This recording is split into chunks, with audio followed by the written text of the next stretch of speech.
Hello, buddy, and welcome to another exciting episode of Super Ge-NES. And today we're going to be doing... You can do it hard if you wanted. There's no point. It doesn't really make it that much harder. It just makes it... I think it probably just does more damage. Still, I mean, I figured maybe you would want to do that. But anyway, we're doing... was this on PS3 first? This is probably a Vita game. That would make sense, because these models are... Because this was like... within that era. Mm-hmm. Because the backgrounds are the exact same as the original Trails in the Sky games looked, and also the East games of that era. The backgrounds look the exact same, but they have, like, bigger models, basically. Well, you would know. You're the one that... You're the Trails guy. Yeah, I sure would. So, this was a Vita game? Yeah. Oh. And then we didn't get it in English until they had the re-release version. If you want, I suggest maybe fixing the screen, if there's options for that. Mm-hmm. Because it's a little...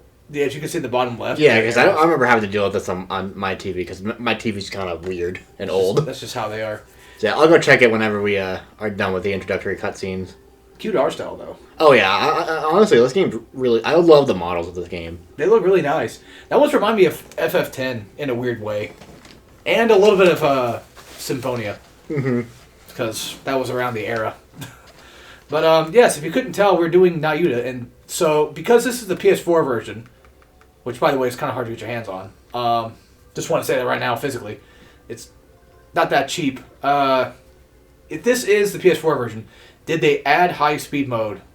I assume they probably added it, yeah. Because like it's a runoff of every single other Trails game that has it. Because it seems like that's what a lot of Trails remasters do now, is just add high-speed mode for that. But even their newest remake, which isn't really that new anymore, because... We just had another game that came out. Yeah, because I think either Cold Steel 3 or 4 is whenever Falcom themselves started putting in the high-speed modes. Because originally it was just the localizers that put it in. Oh. Like back for the original Sky trilogy, it was all just Xseed that added in the high-speed mode. And then they got hold of it and just started doing it themselves. Anyways, here's our first quest. This guy's a simp, and he wants your sister to cook his lunch for him. He kind of looks slightly like Vincent from Catherine. A little bit, yeah. Just more kind of awkward looking. This game looks nice. I like this. This looks really cool. Yeah, I went through my entire first playthrough thinking this game didn't have high speed mode because it's on R3, and I never thought to touch it. Because I think it's L1 for a remake. Yeah, it's simply L1 or the touchpad. Oh, yeah, because Cold Steel, I think, had touchpad, right? Cold Steel 3 and 4, sorry, touchpad. Although, and 1 and 2 has, like, L2 or R2. Which those got remastered for anybody that's wondering. Which by now you probably know if you're watching this video. Yeah, and anyways, that quest was just here to introduce you to the lunchbox mechanic, which is how you heal in this game.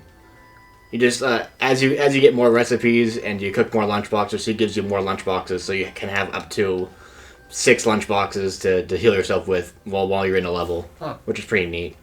And they can have other effects like boosting your XP gain for a limited time, boosting strength, and all that type of stuff. It's the typical cooking system in most games. Pretty much, yeah. A little bit more to it than just regular Trails, because in regular Trails, it's just they're just healing items more so than like upping your experience gain or anything. By the way, he's the one playing. If you wondered. Yeah, I feel like showing this off because this game's pretty cool. He mentioned it. I'm like, yeah, sure. Because we've talked about showing a Trails game for like the longest time, but then you were the one that suggested this. Yeah, because this one had out of the blue. And no connection, and it was really easy to play. You can jump? Yes. This is more so an East game, so you can jump, you can double jump, and you can roll. I probably would actually like the East games then. You probably would like East. Maybe I'm the East guy, and you're the Trails guy now. No, I'm just kidding. I remember you when you were watching me play East 10 that one time, and you're like, dang, that looks pretty cool, because it does look cool. I literally walked upstairs, and I put my hands on my hips like a dad, and I was just staring, watching him play East 10. I'm like, this looks really cool. Like, holy shit. Because East 10 was my first East game, and that game kicked ass. If anything, whenever Proud Norris comes out in February, you can pick that up. Maybe. Or I want to play that one where, I think it was 8, East 8. It's like East 8 is the one with the blue girl on it, on the cover. Some Greek name or something like that, I don't remember. One of them had like a very specific title that sounded really cool. And I guess there's Lacrimosa of Donna, and then there's East 9, something Fuck, Eastbound had a really cool title. I forget what it was. Well, whatever it was, there was one of them. I don't think it was 10, but it was like either 8 or 9 that sounded really cool. You know what? Maybe I'll look into East. But yeah, this is the guy who gives you all of your new abilities whenever you get the stars I told you about, which we'll see that soon whenever we actually enter the levels proper. Also, this is very Symphonia-esque. Not just like in character models, but just, because I think in Symphonia, I think you can jump, because there's platforming in it. Mm-hmm. So, which is weird for a Tales of. Yeah. See, what's funny, like, we call it Tales of, but we don't call it Trails of. We call it Trails. Yeah, because, like, every single one has a different Like Trails of name, because it's like Trails in the, of, into, through, Whoa, this beyond. That's more Luigi Brothers ship. Yeah. Get that big telescope thing and look at in the distance. All right. Push him down and pull his pants down. Now this is where we get our first kind of dungeon thing. Dude, this is looking way more like Final Fantasy X, which is not even funny, because, like, the whole sea thing, like, the whole near the sea shit, Sin's gonna pop up out of nowhere and attack us, attack the city. Yeah. The entire city's gonna fucking flood at this point. No, like, this looks legit, like, wow, this is... I like this platformer RPG, action RPG style. Because I'm a huge nerd for, like, Kingdom Hearts, because it's an action platformer. I like that. Yeah, this game, honestly, is incredibly charming. It's got a really nice, like I said, it's got a really nice art style. The combat at the start doesn't have too much going for it, but it doesn't really need to, because it's an action RPG more so than anything. Dude, I played Kingdom Hearts 1. Kingdom Hearts 1 is one of my favorites. That has, like, nothing in it most of the time until, like, late game. Yeah, and anyways, here's the coolest part about this game. You know what I'm talking about. Oh, yeah. But the chain mechanic is that the more you don't get hit, the higher your chain gets, and then the higher your chain is, the more benefits it gives you. But if you get hit, it goes away. So, like, Devil May Cry. Yeah. This dude over here explaining hack and slash mechanics to me, like, I don't know. This shit's cool. By the way, you can chain your combos. You ever done that before in a game? No. I play fighting games and hack and slash games. Of course I haven't. Can you run? Not really, no. It's just I just turn on high speed mode if I want to go fast. just like Cold Steel. Although Cold Steel does have a dash button. It does, yeah. You think they'll ever do that for Persona? Have speed ups? That would be cool, but I don't know if they ever will. I feel like I don't think they ever did. They haven't done speed up. Like the only speed up they have is for text for their text. Yeah, that's right. Not for the not for the actual gameplay. Which, by the way, no offense to Persona 3 on PS2, but I like Persona 3 Reload having like the start option skip text that Persona 5 introduced. Actually, no, Persona 4 Golden. Sorry, because I remember it came from there as well. Like, I actually like being able to skip text I've seen before. So that's the thing that I kind of miss that games would do is, like, mostly Japanese games, but where they would actually have trust in their own consumers to, you know, like their story and pay attention to it. They didn't have to fucking shove it down your throat to make sure that you knew about their cool, crazy game. Because unfortunately, God of War was one of those ones that would do that, where you cannot skip cutscenes unless you've died. Even the cutscenes you've seen before in, like, a new playthrough, doesn't matter. Can't skip them. That's kind of lame. Talk about classic God of War, not even just the new ones. Yeah, it's just like the cutscenes are cool and all, but like it'd be nice if we could skip them. Get this, God of War 4 has skippable cutscenes. That is pretty crazy. You would think that they wouldn't do that. Well, I think it's only after you beat it. Oh. Yeah. Ragnarok, I think, took it away. For some odd ass. I blame Jotunheim. That was a fucking mess. Not to get political, but let's not say we did. Especially Yeah. for Ragnarok. I think we all know what I'm gonna. I think we all know where I'm going with that one. Pretty much. That's all that needs to be said. Although I don't hate Ragnarok, though, for anybody that's wondering. I don't even hate God of War 4. I think it's just kind of whatever. I'll play it every once in a while, but that's about it.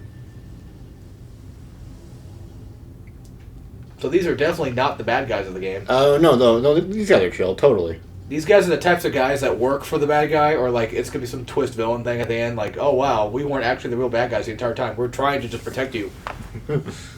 By basically kidnapping this little girl. So I'm going to take a wild guess and say that those cogs... She's really cute looking, but... Oh, yeah, she's adorable. I'm going to take a wild guess and say that most likely those cogs around her hair means that she represents some sort of, like, bigger picture, as in, like, she's got some time powers or some bullshit. Not necessarily, it's not time powers, but it does represent some aspects of what she is, yeah. It's not time powers, but she'll go to your digital clock and just rewind them. It's basically the same thing. What, are we going back to the past? We're going to another world. Play the shitty games? We're going to Lost Heaven. Oh. That's what they call it. Because they observe these rock things that show them locations, and this is the location that the rock things show them. Get this. Final Fantasy VII Rebirth has about probably the same amount of cutscenes that this game has right now, but there's way more gameplay going on in the first, like, 10, 20 minutes than that fucking game ever had. Yeah, we already had, like, the introductory combat section. There's the girl from the cover. Yep, she's, and here's the opening that we're probably just going to skip, because I don't think they did copyright strike yet. Anyways, with the prologue. It's already done. That was fast. There's 7 chapters. Yep, 7 or 8, and then there's also an after story. And you said this was actually one of the shorter ones, too. Oh, yeah, it is. Like, how short are we talking? Like, you said that you've done, like, 2 playthroughs in, like, 40 hours. Mm-hmm. Like, that's insane. Each chapter is basically about that long, if not a little longer each time. What, 40 hours? No, just, like, you could be a chapter in about, like, anywhere between 30 minutes to 2 hours. What the fuck? Damn. So this is about, like, a 25-hour game. Pretty much, yeah. Or maybe if you're really fast, 18. 18 about. I think that's how long my first playthrough took. I just ended up idling a lot, which is why I got up to 42 hours on my playthrough. Anyways, this is the world map. Yay! World map. The main problem I have with this game, though, is if you want to get this physically, you're going to have to shell out some money. Pretty much, yeah. I got lucky and found it pretty cheap, right? Pretty cheap. It was like $40-$60 or so. Cheaper than what it is online. Yeah. Because, like, I couldn't find something on Amazon, which is where I was wanting to buy it. I saw multiple copies today for, like, 100, like, each. Like, which, that is insane. One of them, I think, was disc only. I was like, fucking hell, dude. Alright, now we have magic. How do you use magic? Triangle or circle? It's square. Oh. Wait, Yes. is X to attack? Circle's attack, X is jump, square is magic. You can probably change it, but I've gotten really used to it. It feels pretty nice for me. That's not a problem. It's just like I was kind of expecting X to be the attack because I'm so used to Kingdom Hearts. Oh. Yeah, I think they like having Circle being attack, so. Well, Circle's also attack in just Sky Remake anyway, Mm-hmm. so. For those that are wondering, I've not played many Trails. I've only played like 1 and Remake and Cold Steel 1, that's about it. So, if you're curious as to what I've played, there you go. If you're curious as to what he played, go watch his streams. Another cool thing is that the magic levels up. Like nice. every time you use it, even if you don't hit anything, if you miss, like it'll slowly level up. And then for the first playthrough, it only goes to level 5, but you can eventually get up to level 30 through New Game Plus. All right. And then the maximum level on a first playthrough for this is level 50, and then you can get to level 99 in New Game Plus. I think NEP did the same thing. Where like there's a level cap, and they do New Game Plus, and you get just more, unless it was DLC. I think it's just DLC where it's like, oh yeah, you can get up to 999. I think it's just a DLC thing, yeah. Which, why would you want to do that? I have no clue. Why anybody likes Neptune that much, I don't know. Yeah, I'm a pretty big Nep guy, and even I don't like it that much. Oh, I missed the first thing, hold on. I like my Neps here and there, but I'm not, like, that crazy. Alright, guys, I'm going to open a can of piss real quick. Yummy.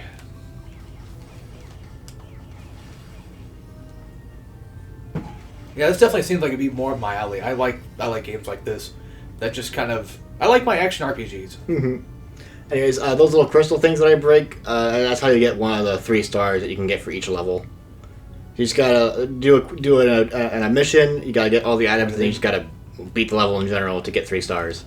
Is stars mandatory? They're not mandatory, they're just what lets you get the new abilities. And just have more options for you. So they work as a ranking system? Pretty much, yeah. Because every time you get 6 stars, you can take it back to the old man at the beach, and he'll teach you a new technique. Eventually, I'll be able to dodge in midair, which Also, is nice. Falcom is the East devs too, right? Yes, they are. Okay, so that explains why they were able to make games similar to said game. Mm-hmm. Because they have like 3 big series. They have Xanadu, East, and Trails. Those are their big things. Xanadu's big. Actually, well, I mean, it's big for them. It's one of their foremost titles. They made a lot of Xanadu games. I thought they only made like 2 or 3. Like, there's Xanadu 1, like, which I think you can get on Steam, actually. Mm-hmm. I There's think like I have that. Xanadu 1, Xanadu Next, fuck. That's the one I had, EX Plus. Yeah, No, Tokyo Xanadu. Yeah, Tokyo Xanadu EX Plus. That's what I had. And then there's a bunch of old ones, because that was like one of the first series they did, like shortly after Dragon Slayer. Which they eventually turned into Legend of Heroes, which eventually, through a long period of time, became the 6th Legend of Heroes game with Trails in the sky. Because they did a lot of sub-series with Legend of Heroes. Well, it makes sense. They probably had an idea to make it like all different stuff, I'm guessing. And then they just went to Trails and were like, you know what, this is a moneymaker, we're going to make more. Pretty much, because like... Well... Trails in the Sky was the first game that Kondo, the current president, had control over. But they probably... And it's been his baby ever since. I'm going to take a wild guess and say that most likely they didn't make a lot of money from the first original games. It was just more so like a passion thing. Probably, but they were like... They are. Falcom was originally like one of the foremost names when it came to the PC space. So people like, still bought it. They were huge. Falcom. Yeah. Okay. But whenever the console started becoming big is when they started falling off because they were sticking with PC in Japan when consoles and handhelds were kind of top dog. Yeah. Which handhelds still kind of are. Oh yeah, they are. It's insane.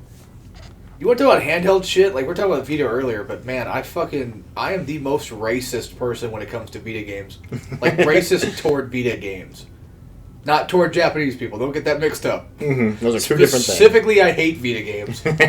They make me mad. Especially Vita RPGs. Oh my god. There was just so many of them that were just like the same generic thing. And it's just like, oh my god. You can point out a Vita game from like a mile away. Oh, because every Vita games have that stink on them. Oh, they do.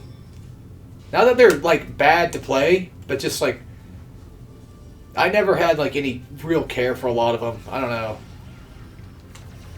because it's just like, okay, this looks like just the other game, like the same thing again. Like, it's the fucking PS Vita. Like, we had God of War on PSP. Oh yeah, that looked pretty fucking fine to me. Why do we have to go with this super cartoony style for every single RPG game? I don't know. There were good ones in there, of course. Oh yeah, everything that has a lot of shit has a lot of good on it too. I'm sure you would say Mary Skelter. Mary Skelter is really cool. Of course, Cold Steel. I forgot about to say Kingdom Hearts, but that was Birth by Sleep on PSP. Yeah, that was a PSP game. So they didn't have any Vita games on fucking. No, they had a 3DS game, but not a Vita. Yeah, but even then, the 3DS one actually does look pretty legit, which is crazy. Which I own that now. I can play that anytime. And we have a stink bug in the room. That's great. If you want to pause it real quick, I'll have to edit out. All right. Go ahead and back to it. All right. Yeah, get back to it. Oh, fucking hell. All right. Bug gone. Dealt with. Yeah, we're not going to edit the video even more. Damn it. That's fine because it's Elgato. So should be easy enough. It just you can do it right then and there. It's not that hard. Even you could do it. I could, yeah. I've edited stuff before. I'm not exactly great at it, but I can do it. That's still weird to me. You don't really do YouTube. It's just like, that's my whole life, man. It's just weird.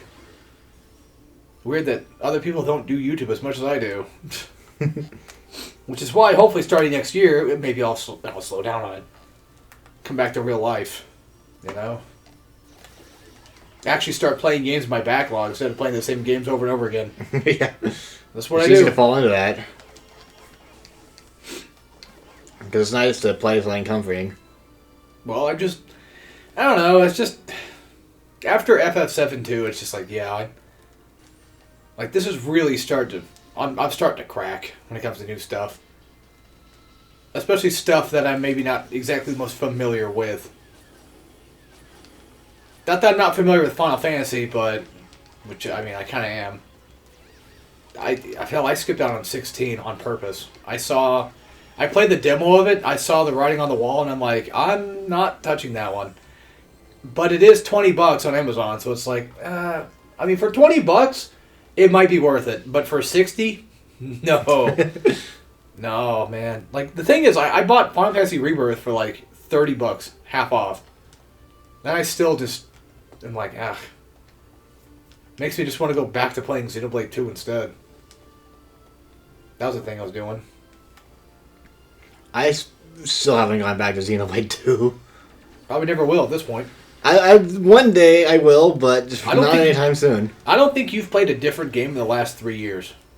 It's been a while, yeah. I mean, I have been playing a lot of Inscription lately.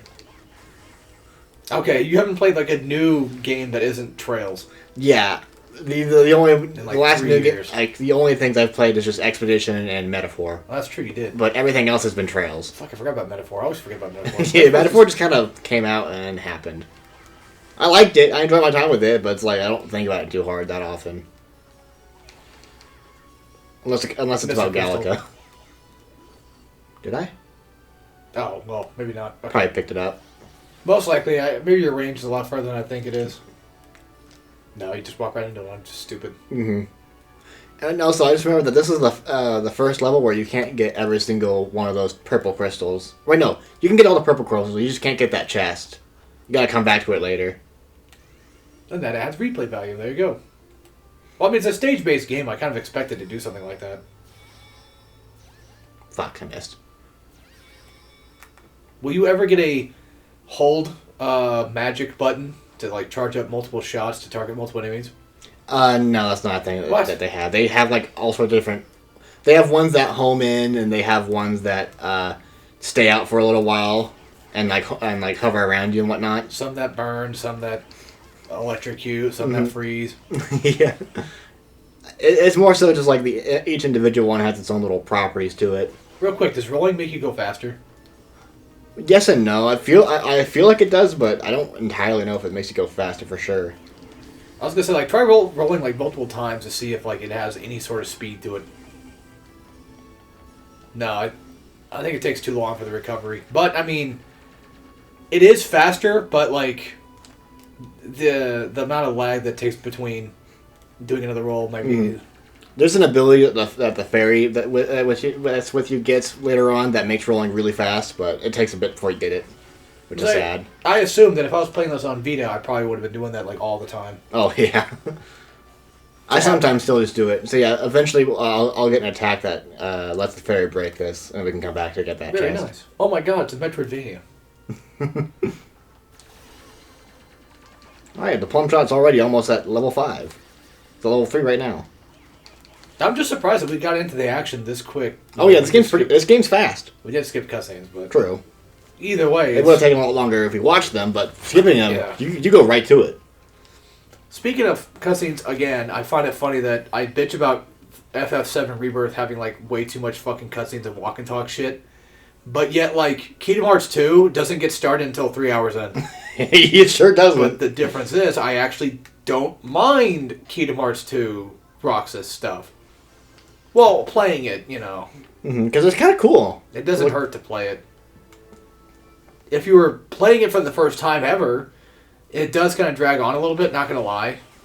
But, I don't know, you know. It's still enjoyable enough, so. And nowadays, since I know the story, I can just skip all those scenes. Besides, I watch people Let's Play it still and watch the cutscenes, so, you know. I know I can compare it to Kingdom Hearts, but that's like the closest action RPG I can think of. To me, that's like the action RPG, which I know there's been. I know, guys, don't shoot me. I know there's way other things before that are action RPGs. I mean, hell, even Kingsfield would count as one. Which I need to play that at some point myself. I have one of. Well, I have Eternal Ring, which you do, and I also have Shadow Tower, which is about the closest thing we're gonna get to Kingsfield without actually paying $200. Fuck, that's right. Those motherfuckers are not cheap. Okay, I was going the right way for the side stuff actually. And believe it or not, I don't spend like hundreds and hundreds of dollars on like every single game I buy. I typically just buy games when they're on sale more often than not. I hardly ever buy a game full price, unless it's something I want to pre-order. That's usually about it. Or unless the game itself is like old and it's like, you know what, fuck it, $50, whatever. Which reminds me, that Yu-Gi-Oh! 5D's game, I think you were right about the whole, like, they did that on purpose to make me buy it, because now they dropped down the price to like 40. Of course. And like, that's now the new price. It's like, wait a fucking minute. Because for those that aren't wondering, we got into watching Yu-Gi-Oh! 5Ds. It's really cool. We're enjoying it a lot. And then I saw that there was a Wii game, which is like a racing game of it. Like a kind of like a racing game. What is? And I was like, you know what? Fuck it. How much is this? And I saw it. It was on sale for $50 on Amazon. But the original price was like $400. And I'm like, there's no fucking way this is real. Like, this is a hell of a fucking sale. But this can't be real, right? But then I bought it anyway. I'm like, fuck it, whatever.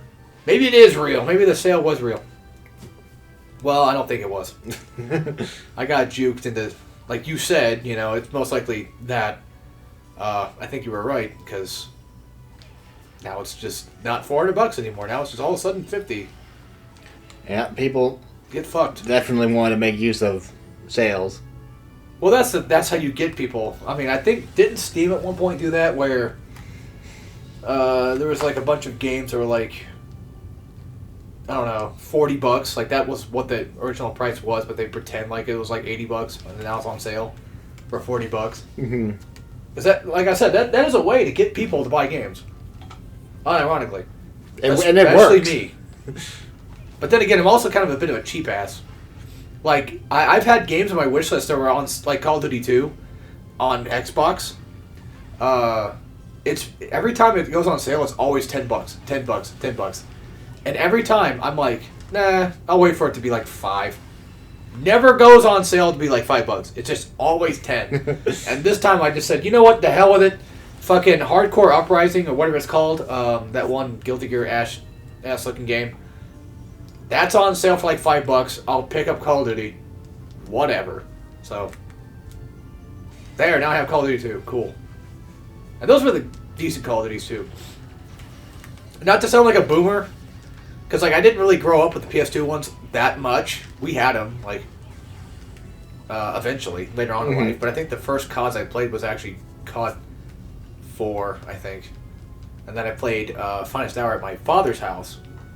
And was like, this is kind of neat. And then Black Ops came out, and I played the living shit out of that. And then Dad bought Finest Hour at a garage sale for 50 cents, saying that he's the one that got us into COD, which is not true. It's not. He thinks it is, which is just, I tell him every time, like, that's wrong. But he don't listen. That's not his forte, is listening. I told him about the Street Fighter movie. And then it's just kind of like in one ear, out the other. And then all of a sudden, which I probably would anyway, he just brings up like, we should go watch that Street Fighter movie that they just announced. It's got fucking, it's got, you know, these wrestlers in it and stuff. I'm like, I told you that. I told him about the wrestlers too. He just kind of didn't really pay attention. Just goes in one ear, out the other, and then he forgets the conversation happened entirely. The thing is, I know how Dad functions. I know exactly how his brain functions. If he himself doesn't see it, he don't care. Mm-hmm. But if he himself found it, then he would care. That's about it. Like, he cannot physically understand that there are things outside of his perception. So, therefore, it does not exist unless he's seen it. Pretty much. It's sad, but that's just kind of how he is. Pretty much. There's something you have to deal with. Alright, I'm going to go get a new technique real quick. I'm not really going to bother with the side quests because there's no real point to do them. Technique. Then you do this.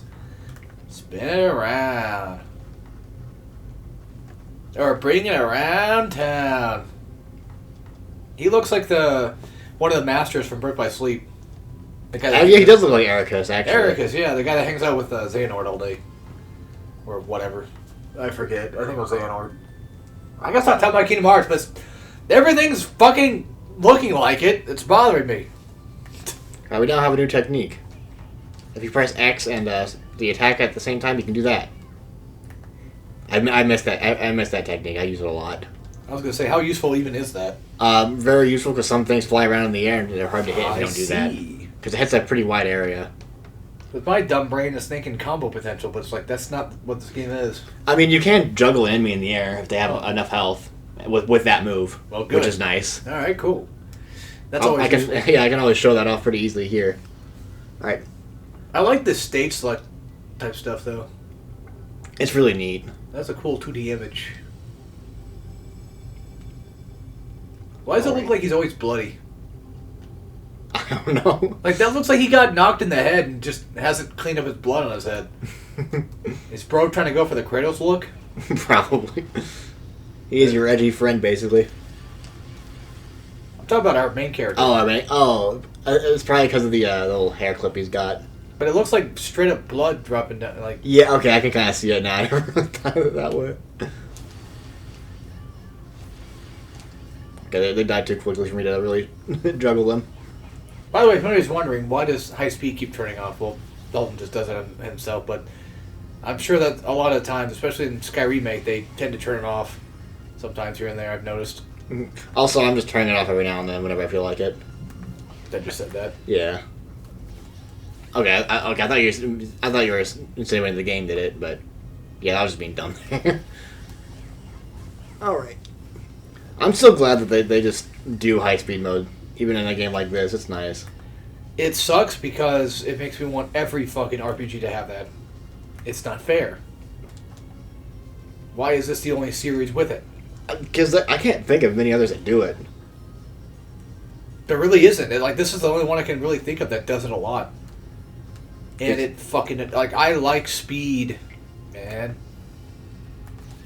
Actually, this might be weird, but when I was watching Lollipop Repop, I think there's actually a new game mode that actually just speeds up the game. It does basically this, like the high speed type thing, and it's really off-putting. Watching the game go at like lightning speed while you attack things, it's so weird. Which would be nice for especially that game, because it's kind of a bit... I wouldn't say sluggish, but it's definitely not like hack and slash fast.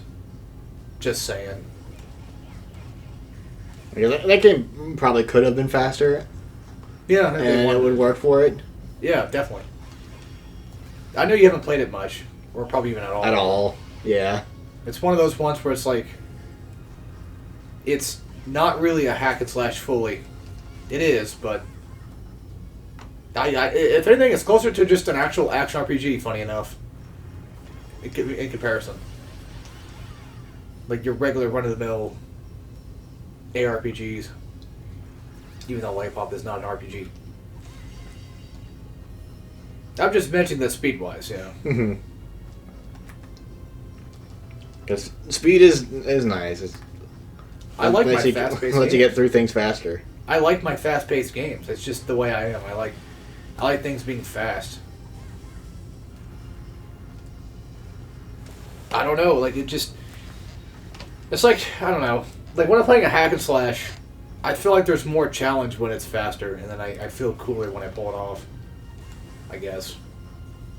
I'm just fucking insane.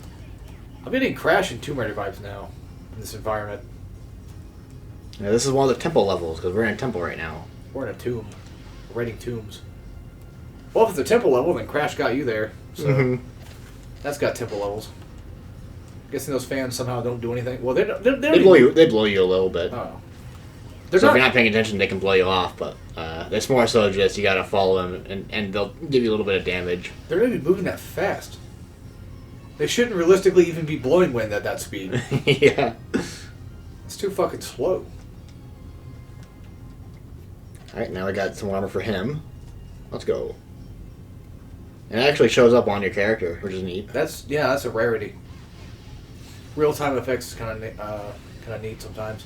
But I feel like it's easier for a game like this, though. Like, the more simplistic works. Yeah, because it just makes it easier to model, because it's a bunch of polygons. That's easier to do than if you had, like, a more smooth model. Like, if you were playing, like, well, I mean, Yakuza, you can wear skins and stuff, costumes, too, but I don't know. Like, I feel like some devs probably wouldn't want to go that far, which is fair. Ouch. It just really depends on the game, I guess.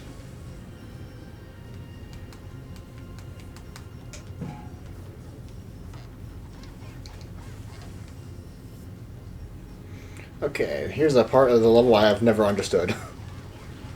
Because there's this one part where you're supposed to get through here that I can't figure out, and I just had to damage myself through. Because I can't figure out how it actually wants me to do it. It looks pretty straightforward already. Yeah, this part's it's coming up, where I'll try figuring out how to go. Maybe you'll point out something, and I'll just feel really dumb. Sometimes having a second pair of eyes helps. I don't remember if that... I forgot if there's anything back there or not. I assume no. This part right here. You'd think you'd be able to walk through here, right? But you could just jump over those brown blocks. I mean, the red ones, because there's like a... You see how, like... Oh, you mean walk through the fence? Well, there's a fence right there. You can jump through the... Okay, yeah, you did point something out. Wow, okay. I never thought to jump over the red parts. At all. Well, it's just like, you see how, like, there's, like, different elevation for the blocks? I don't know why I never thought to jump over that. Because, like, you just wait for the red and you just jump over that, I assume. I don't know. Yeah, that actually just worked. I just kind of said screw it and just let the thing hit me. Like I said, sometimes it just takes a second brain to point out things that the other brain doesn't notice because the other brain is just too focused on a specific thing. Because I was too stuck on trying to figure out a way to go to walk through it more so than actually remembering I can jump through things or over things.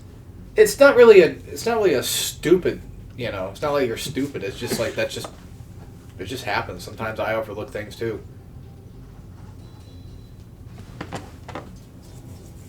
That's kind of the fun thing about video games. You gotta have to laugh at yourself every once in a while. Just be like, "Wow, that was easy." Yeah, seriously. You just make it harder on yourself for no reason.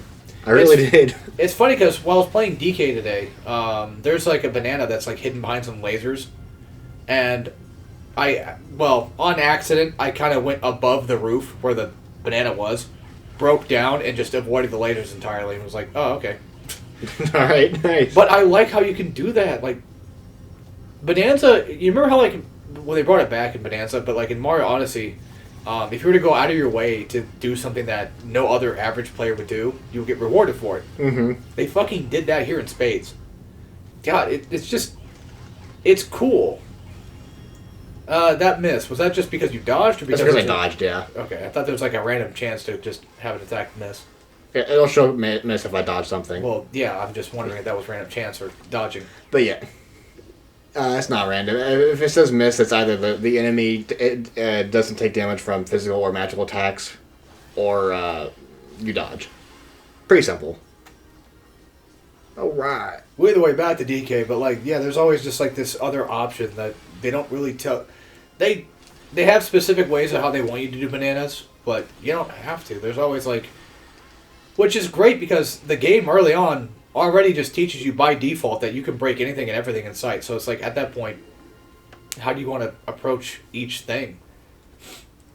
Well, I mean, there's some that require you to do specific stuff to get them, but there's others where it's just you can kind of cheap it out a little bit and just break under the terrain and then get it that way. And the devs don't care. They're like, okay, well, yeah. Metroid does the same thing. I mean, that's what I love about Metroid so much, because like Metroid, a lot of earlier Metroids, okay, just Super. Super is like the one that allows you to just be like, I don't want to do that, and they're like, okay, I guess. I mean, don't. Okay, you know. Zero Mission does also, but Dread does to an extent. Every Metroid does to an extent. The whole like, you know, being able to sequence break, like even Prime 4, people already found breaks. Mm-hmm. Which is no surprise. Which is a bit of a Metroid staple. It is, and it should stay that way. But I would argue that I personally think that Super Metroid is the pinnacle of sequence breaking. That is like the game that's just like, you want to say fuck all this? Okay. Go ahead. Yeah, it's full of it, which is cool. It's full of it. It's also probably the biggest Metroid game when you really think about it. Outside of like Prime. Not in terms of like how long it takes to beat it, but just it's so jam-packed with stuff. Like the thing with, okay, so Prime is big, but why is Prime not big in comparison to Super Metroid? I'll tell you why. It's called padding. Yeah. Something that Super Metroid does not have, unless you count Meridia, which that... Fuck that place. That's Yeah. basically padding. It might as well have been, yeah. Might as well fucking be. Isn't it funny that I always forget that the wreck ship even exists? I also forget about that. It's just like a level that's like, this exists? It's just there. Yeah, I'm like, wait a minute. I thought this was Zero Mission. No, it's just straight up... It's in Super. And only in Super. So is Meridia, thank God. It can fucking stay there. Seriously? It's funny, it's like, oh, you hate Meridia, but like, you get the gravity suit pretty early, and that's what Metroid's all about. You get to a water level, and the next thing you know, you get your gravity suit. What's the problem? It's Meridia, that's the problem. It's those fucking goddamn quicksand stuff. That's what pisses me off. Imagine you're doing all that jumping and running around. God damn, I got these hiccups. Not hiccups, but like burp hiccup things. But yeah, imagine you're just running around, and you're running around Meridia, and then the next thing you know, you're going back down like a fucking level below. That was Meridia, wasn't it? With the fucking quicksand? I'm pretty sure. Yeah, it was. Or was that the other one, the Metroid area? Meridia had quicksand as well, at least. Pretty sure. Yeah, I was gonna say, I'm pretty sure it did. Well, if you know where you're going in Meridia, it's not a problem. It's not that bad, but it's easy to get lost in. I still don't want to do it. Yeah, It doesn't exactly. change anything. Just makes me less annoyed that I'm doing it. But yeah, so Metroid Prime has a lot of padding. Depends on the game, specifically. Which is funny, because I don't remember what 3 had, but I know for a fact that 1 and 2 have it. I know for a fucking fact 1 has it. Which is funny, because guess what? You can get those during gameplay. Fuck. Oops. I was trying to use the jerky, but then you can go to the second half. Oh, that's nice. That's really And nice. we still have the things touched. That's but we don't really have the nice. 60 monster thing. Oh, that's fine. We don't really need it. That's really nice. That's user-friendly right there. That's wow. So we didn't lose too much progress, thankfully. I just found out, like, not that long ago, that the artifact in Magmore and Metroid Prime 1 of them, by the way, not the only one, there's multiple, there's like 3 of them. The one behind the rocks, I was like, oh, you have to use Super Missile to get that, because that's the only way to break that rock. No, you can use missiles the whole time. Alright. I'm like, are you kidding me? I always come back with Super Missiles thinking that I need Super Missile. There you go. And I just found out today that Flamethrower works on it, Wave Buster works on it, and Ice Spreader works on it. What the fuck? Almost everything. Everything works on it. Like, okay.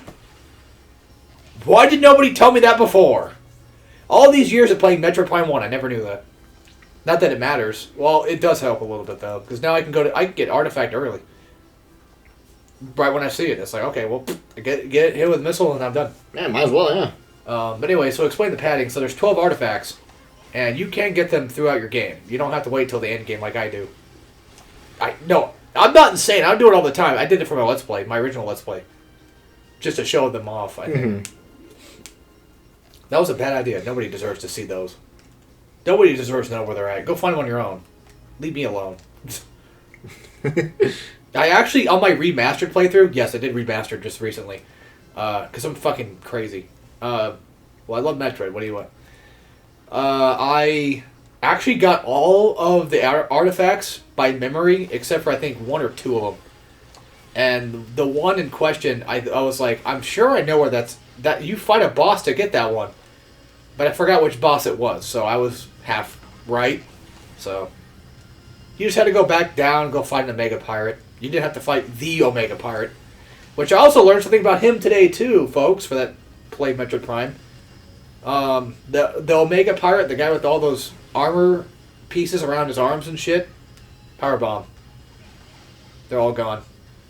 So, he wouldn't know what I'm talking about. Yeah, because I haven't played it. Now, you guys wouldn't know what I'm talking about. You guys are Trails fans. You're not watching this because of Metroid. You're watching this because of Trails. Well, he's talking about his autism. Yeah. He's showing off his autism. I'm showing off my autism, so it's only fair he can talk about his. Which reminds me of another thing, not Metroid related, but Mari Mari. Oh, nice. I saw this picture of her like with crown on her face, saying that you can have this one. Oh yeah. For eating crowns. Here, you can have this one. Can you not jump down from that fence? Not from these ones now. Okay, I figured as much. It wouldn't be much of a platformer if you could, now would it? Or it wouldn't be a challenge if you could. Ouch. Do you also run out of magic shots, or they just reload? Because it looks like it. They reload. Like you have a maximum amount, and then they just slowly fill back up when you're not using them. And there's no way to get them faster. Whacking an enemy gets it back faster. Very nice. You can see like they take a big little chunk whenever you get hit in. I see that. Yeah. Kind of a really weird comparison, but yet again, Kingdom Hearts 1, the magic system, where if you whack somebody, you actually get magic back. Mm-hmm, which is cool. It's always really cool. Having a reason to do both at the same time. I love when games give you a reason to be offensive.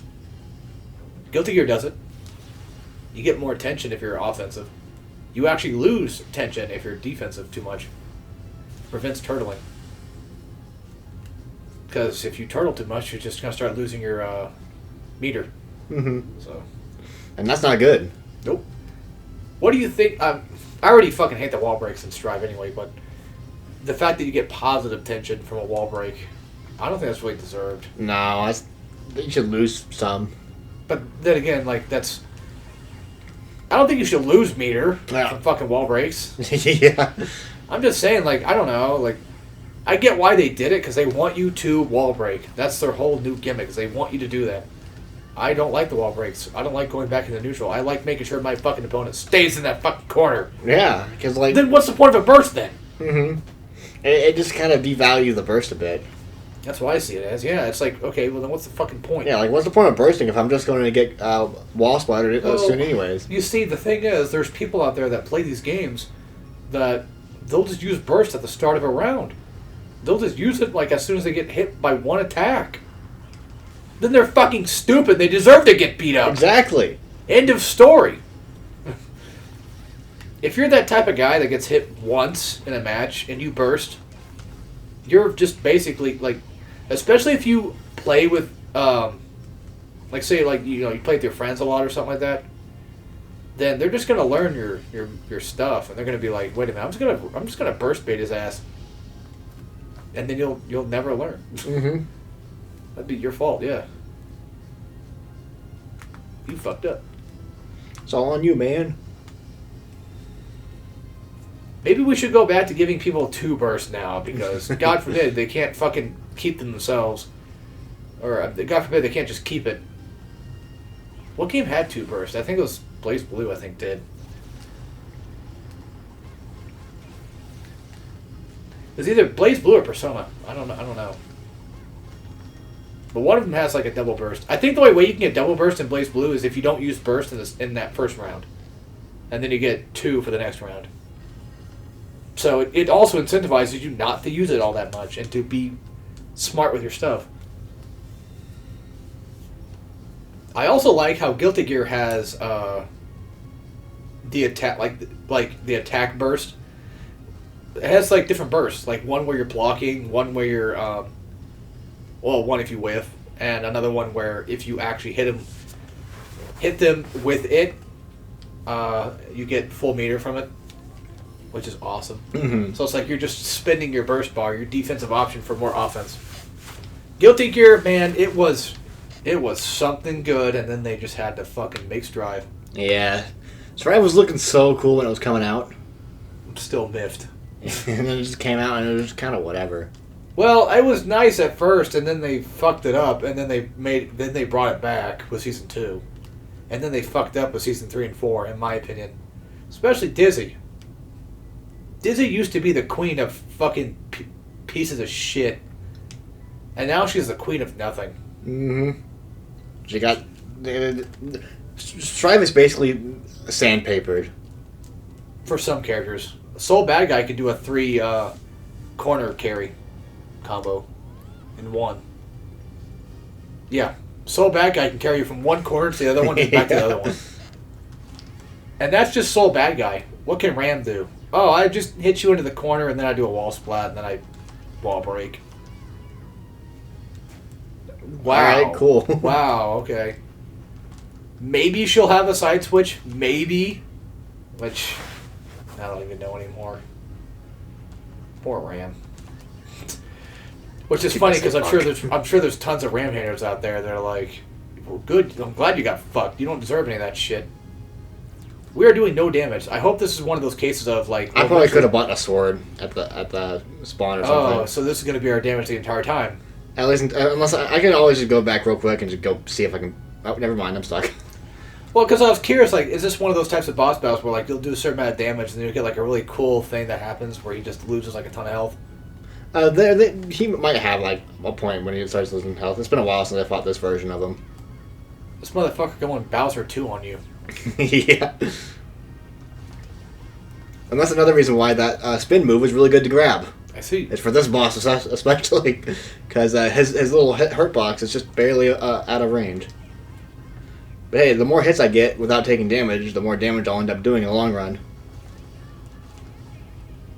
Just gotta make sure to not drop it. Pretty much.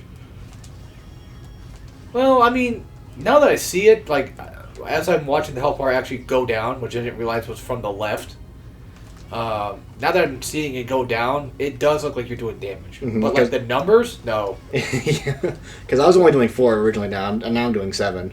Oh. Because I've gotten that strike that buff from the chain. Oh, ah, fuck, I lost it. Oh, I'm still doing 7 now. Okay, next phase. I was going to say halfway, then we... Now there's 2 of them. But only one of them still has a hitbox. He's a lot easier to hit in this one because he's a bit closer to me. So this phase is a lot easier than the first phase.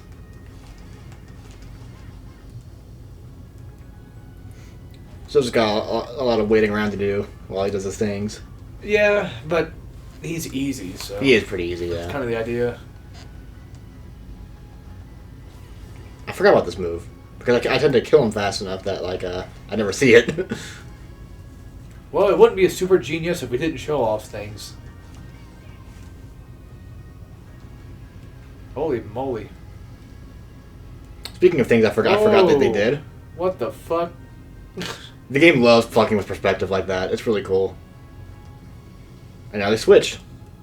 Now he's the one hitting with the head.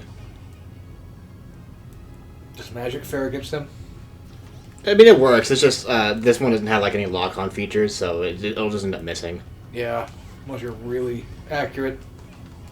Accurate, cake.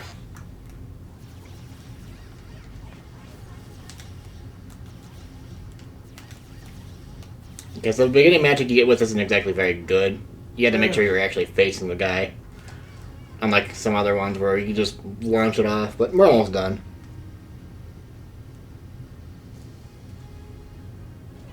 Damn, okay, got me. I'm gonna assume that this thing is made out of magnets or something in order to keep us on it. Or just video game bullshit. Probably just video game logic. Yeah, sounds about right. And Dedge. There's the boss. That's boss number 1. We can finally go to a different level. Yeah.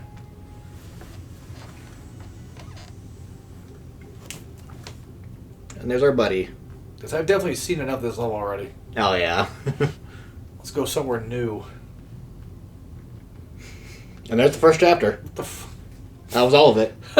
See, told ya. What the hell? I'll be done in no time. Holy shit. Yeah. This game's quick. It's really nice. Now, there's a thing that we can get in the first level, because we can actually change the season and then have technically new versions of that level that looks mildly different. Oh. So some click-like wood bullshit is what you're trying to say, huh? Pretty much. A little bit, yeah. You comparing this game to Banjo-Kazooie? You really want to go down that road? Dalton's like, yes, what's wrong with Banjo-Kazooie? It's one of my favorite games of all time. Get off my back. Says the DK64 lover. Okay. He likes DK64. Get him. Oh, yeah, that's right. I can do this. So this is the hub world stuff. I don't hate Banjo. I don't even hate DK. I've gotten so fucking bored of them. You know, it's like Mario 64. Except Mario 64 is way easier to get back into.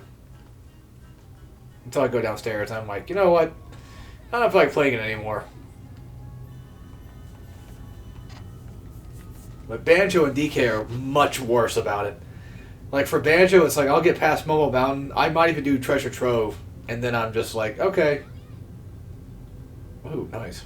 I always forget that there's two-handed weapons. I just never use them. Maybe I'll get to like the swamp, and then after the swamp, it's like, okay, I'm kind of done. Because next up is like Freeze Easy Peak, and it's like, I don't want to do that. Yeah. Tinker's Cavern's okay, even though people hate that one. That one's fine, at least. But if I play DK64, you get me out of Jungle Japes, and after that, I'm done. Once I leave Jungle Japes, it's like, Dalton, you can play the rest of the game. Because I don't want to play it anymore. I like Jungle Japes in DK64. That's a good fucking level. It's a good world. Yeah, Jungle Japes is cool. Except for the first part of it when you have the coconut gun, you're trying to figure out where the fuck everything is at because the render distance is terrible. That's annoying. Yeah. Other than that, like the armadillo boss fight, that's fun. You know, I like him. And then we get to that dumbass factory thing. It's like, okay. No, I think that first factory is in Jungle Japes, I think. With Diddy. And then you got that tongue bridge you got to cross.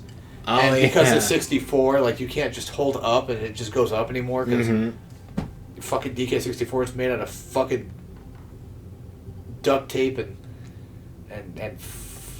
I don't know, just stitched together CPUs and shit. DK64 is not made very well. Just Sadly not, but it's still a neat game. it's a neat game, but it's not made very well. It really shows. And I'm usually the type of guy that's really forgiving about games that are broken as fuck, you know, because I don't mind from time to time. My God, does DK64 really show, like, it needed more time to cook a little bit, because there's just some things that are really fucking piss annoying. But then again, you could make the argument like, well, then just skip the fucking banana, who cares? If that level pisses you off so much, then just skip it. But it's fucking DK64. What can you skip? You gotta play the fucking Donkey Kong Country game twice, by the way. Yep. You gotta play arcade once, and then you gotta play it on hard. That's mandatory. Fuck off. God dang. Why? Why would you make a fun little arcade game into fucking mandatory bullshit? Sure, beating DK, like the original DK, won't be that hard. But you play it on hard and it's like, God. Ouch. We should play Knack. I actually have kind of wanted to play Knack. I have never decided to go and do it. You have Knack? I don't know. You want it? I mean, if you don't want it, I'll take it from you, but... I have both of them. I played a good portion of Knack. I think like maybe halfway through the first game. Which I think is a reasonable amount of time to say like, yeah, I don't think it's really much of my cup of tea.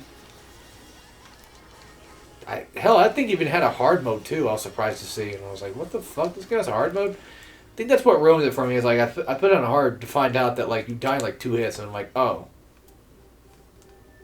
Hard mode is usually considered a hard mode for a reason. All because it seems like a simple-ass game to play doesn't mean that it probably is on hard. So there's our little Metroidvania upgrade. We can go back to the stage and go break that block now. We could, or we can just move on to the next area. But I mostly just want to get this because I think there are some things that require this little power for in the next continent. You know, you might as well. I mean, it's right now there. I can hold square or hold circle and do this. Huh. That's really cool. And then if I do it too much, he gets tired. The fact that you use her as the weapon is really cool. Boom, and it breaks that. And I'll just end level and just move on to the next area. I'm sure this is pretty obvious, but I like when games have fairies as like sidekicks. Fairies are cool. Metaphor, Nocturne, Dragon's Crown. This game. Yeah, Robbie Ribby. Yeah, that's true. Yeah, I like pixie fairies. They're cool. They're cool and they're cute. I don't know why, but them being little friends. Well, you know what? I bet that has something to do with my magical girl interest as well, because a lot of the time those are familiars. Magical girls typically have a familiar with them. Mm-hmm. Depends on the magical girl in question, of course. Not all of them do, but some of them do. For example, like Madoka Magica would be QB. Oh yeah. QB, but that's like everybody's familiar, not really a specific person's. So you could make the argument that Bebe would be like mommy's familiar if you really wanted to stretch it. Actually, which fucking magical girls even have familiar? Like Magical Girl Ore, I think had one. I should know this. Spec Ops I think had them too. But it might have been another case of Cube. Apocalypse and Sight don't. That's pretty obvious why.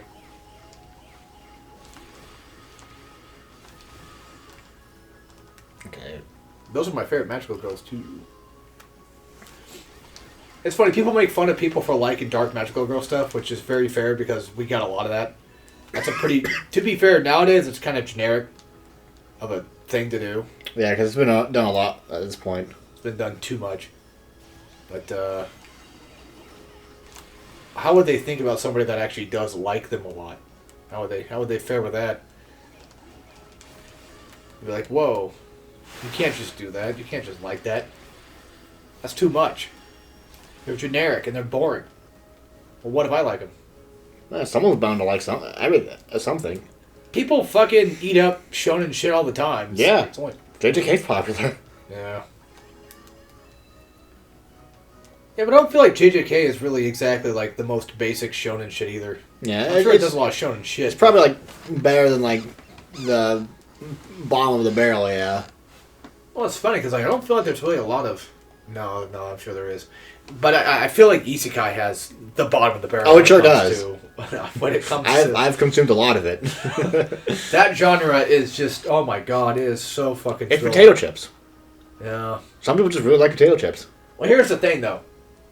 A lot of that stuff is like Lay's potato chip, where it's like, I can eat this, but God, I don't want it. You know, like, It's fine. But then every once in a while you get your Tanyas, and it's like, oh my god, those are Doritos. Like, those are like the perfect potato chip. I can now finally set 2 arcs. Let's go. I know it's also pretty generic of having an isekai that's not trying to be a traditional isekai. I think that's also a pretty generic trope that they're trying to do nowadays, too. Mm-hmm. Because, again, Overlord, Tanya, yeah, things like that, like ReZero. Like, I feel like those are, like, the most isekai quartet. Those are the most, like, isekai, non-isekai stuff. Because they don't really go into the isekai aspect all that much. Mm-hmm. But what do I know? I don't really read isekais or watch them much anymore. That's more your home turf. It sure is. I eat that slop like it's breakfast. Yeah. Which is funny because I've also seen my horror slop too. So like we all have our slops. Mm-hmm. Sometimes you just want to eat your gruel. Yeah, but I don't know. I feel like for horror stuff, like I want a little bit more than just fucking shit. You know? Yeah. And I've read my good fare of shit, but I've read some really good stuff too. Like Dodo Hey Dodo, that's technically a horror manga, I guess. It's horror aesthetic. It's not really a scary one. Mm-hmm. Well, I don't read horror manga to be scared. I read horror manga just to see all the cool stuff that they do with it. See how far they're willing to go with stuff. How much can they shock me? Which I still feel like, I know this sounds weird, but I still feel like Devilman is like the most shocking thing still, which... Yeah, it definitely got us. Well, I'm just saying, like, even like OG, like, compared to OG, it's like, yeah... OG is pretty shocking. I don't know, like, it's a different type of shock. It's hard to put into words, but, like... The amount of hatred toward humans is just insane in that. Just saying. Well, if anything, I guess Blood Sea would be that. Oh yeah, that one's just That one's shock for the sake of it. Yeah, it just really loves its shock value. It is schlock. Schlock value. Yeah.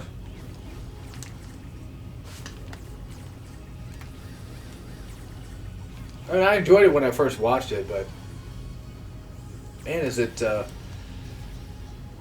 something else. That's for damn sure.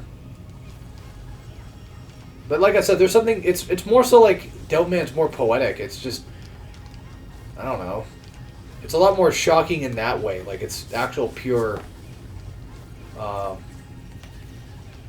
You can feel the hatred, I guess. I don't know. There's something about it. It's a lot more. It hits you on a deeper level than fucking Blood-Sea ever did. Mm-hmm. It's kind of like how people like when they talk about Berserk, how dark that is. Which I mean, you know, it is, of course. It's Berserk. Yeah. You know. But at the same time, it also has its uplifting moments too. It's not all the dark parts. Well, I mean, everything does. I don't think there's ever really been a strict horror manga or horror anime where it's just nothing but that the entire time. There's always a little bit of whimsy somewhere. Without it's a little bit of, you know... Because that would get fucking tiring and exhausting, just the same thing. Well, I say that, but I'm sure there probably was one out there that's probably just the entire time. Yeah, probably. Pumpkin Night, probably. But, I don't know. Like, even, like, Killing Morth, you know, was... It had its moments of cute, I guess. I liked the main character. She was a cute character. I liked her bandage on her nose. That looked really cute.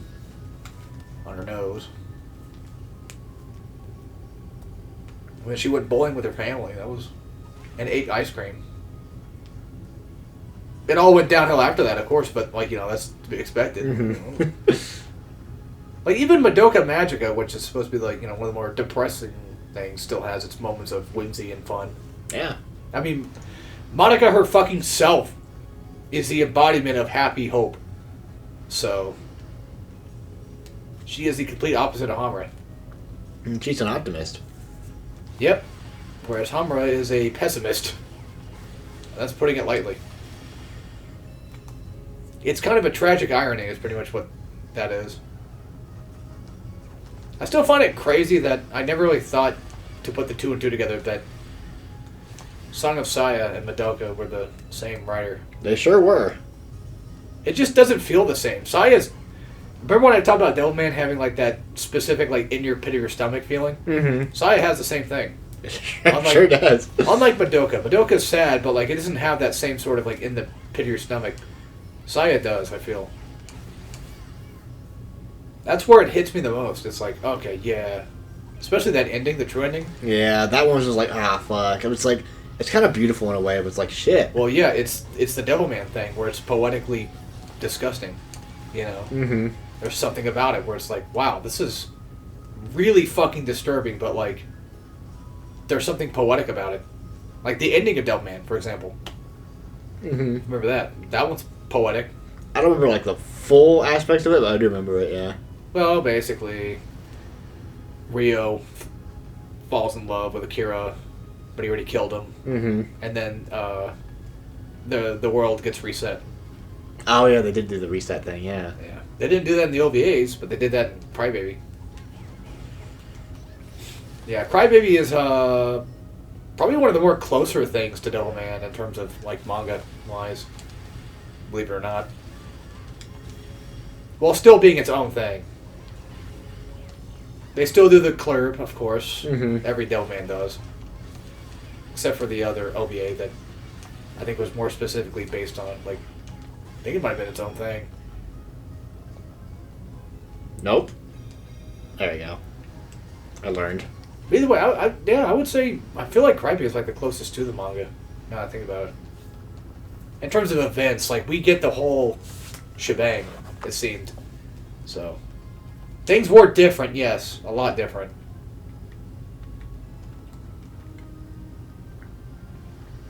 Why am I talking about this in a fucking Super Genius? Oh, I don't know, I got nothing else to talk about. Yeah, but it's... Talk about anything, really. We're just showing... It's just nice to have a conversation while showing something off. That's kind of the thing with Super Genius. We're just showing off a game at the same time, just finding things to talk about because why not? Nothing wrong with that. Because the game can speak for itself, and then we can just have our own conversation with it. On a lighter note, I found out that Scott the Woz has had a channel since like 2012. Oh, dang. Which is bizarre. Bazinga. Yeah. Bazinga.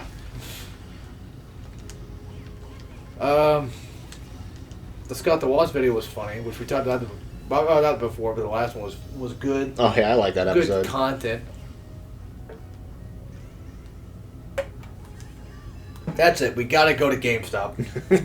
Oh, for a second there, I thought he was gonna say he had to go to the grocery store, and I was like, I don't need to go to the grocery store. I just got eggs. That bit was funny.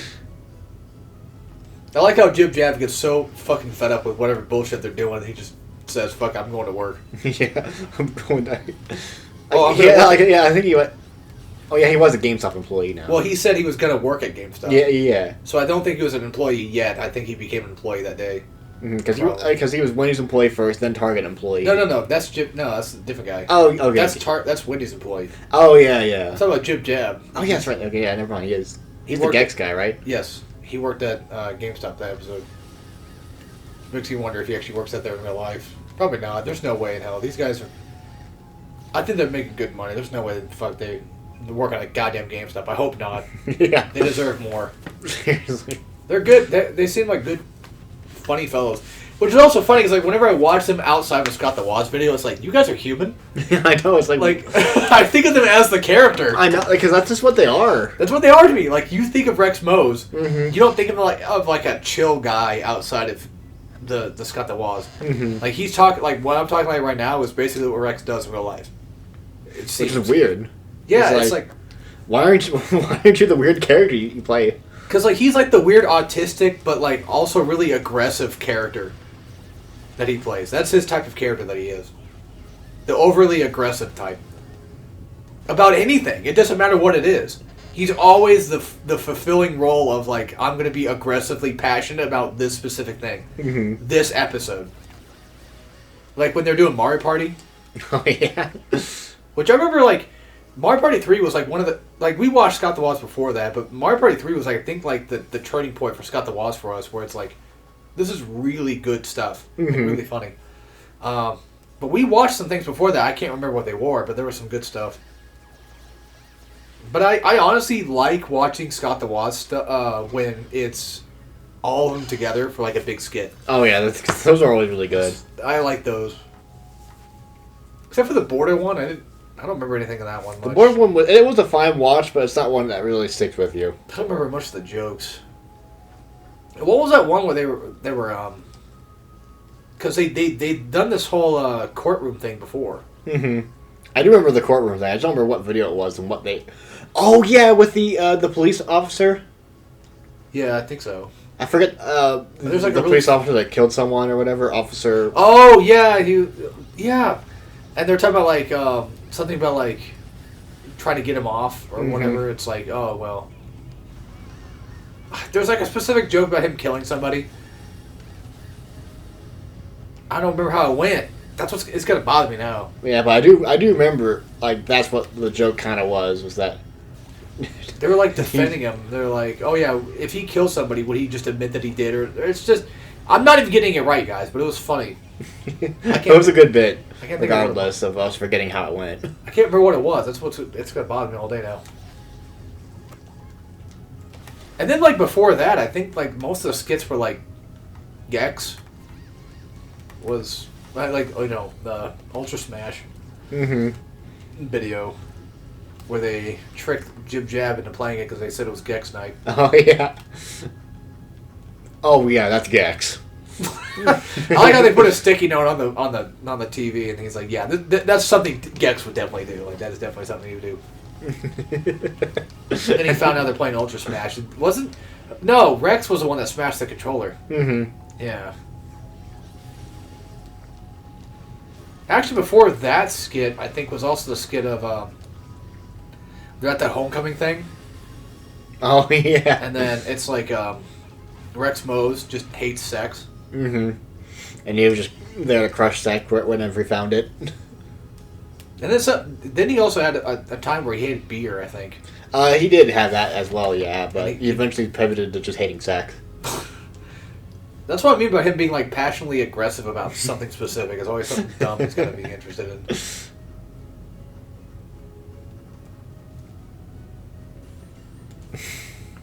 The funny part about Scott the Woz videos is, to an extent, you can almost kind of predict what they're going to say. Like, Scott the Woz has like a very specific style of humor to the point where people are actually copying off of his style of humor. That's how you know you have a very specific style. Yeah, if someone wants to copy you, you made it. You've become something original at that point, pretty much. Pretty much. But, like I said, his humor, like, there is a little bit of predictableness to it, too. Usually, it's kind of like, I hate to be honest, but it's kind of like the Fairly OddParents type humor. Mm-hmm. Where it's like, you'll say this thing happens, but then this thing happens. Yeah. And Scott the Woz does do that from time to time. Not saying that's bad, I'm just saying, like, it's kind of one of those things where it's like, alright, you can kind of almost tell, like, it's about to be a joke that's going to go in the opposite direction. That's what it was. It was, this happens, but then the opposite happens. But Fairly OddParents is the worst with that. Yeah, because they don't do it in a great way all the time. Not all the time. I feel like they used to when the show was originally airing. But with all this new shit, it's like, nah, it's just... It's like new SpongeBob. It's like, eh. Although the new movie is making rounds, people are talking about it. Regardless of the publicity, either being good or bad. Mm-hmm. Which, I'm not sure if it is good or bad. I don't know. It's something about, like, this fucking chick. I forget her name. Spice Girl, whatever her name is. Mm-hmm. She's in it. And just a lot of very sexual advertising to it. You know. Oh, yeah. That's all. It's like it's kind of trying to get people like me to go watch it. Where it's like, hey, you're an adult that used to watch SpongeBob. Or like you've seen the original SpongeBob, you'll like this.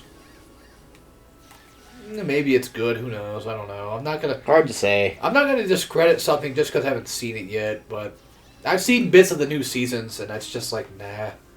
But that's from the show, so like Patrick being a king.